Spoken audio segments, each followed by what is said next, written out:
Rekaman yang menunjukkan sejumlah orang saling berebut untuk membeli susu dengan merek bir brand viral di media sosial.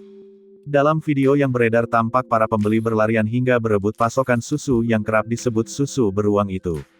Topik susu beruang bahkan sempat menjadi bahasan utama atau trending topik pada Sabtu, tanggal 3 Juli tahun 2021. Lantas apa khasiat susu beruang tersebut sehingga warga ramai-ramai berebutan untuk membelinya? Menanggapi kejadian tersebut, Lili Arsanti Lestari, pengajar di program studi gizi kesehatan, Fakultas Kedokteran, Universitas Gadjah Mada UGM, menjelaskan, di dalam susu terdapat kandungan nilai gizi yang baik. Mulai dari protein hingga mineral, kandungan tersebut membawa manfaat bagi kesehatan. Selain itu meminum susu juga dapat meningkatkan imunitas tubuh karena juga mengandung protein whey, laktoferin, dan laktalbumin.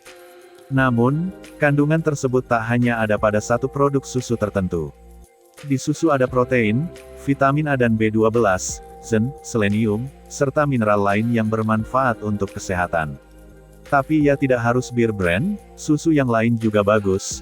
Jelasnya seperti dikutip dari Kompas.com, Minggu, tanggal 4 Juli tahun 2021. Lili menyarankan mengonsumsi susu setelah makan, meski susu dapat dikonsumsi kapan saja. Namun, kandungan tersebut tak hanya ada pada satu produk susu tertentu.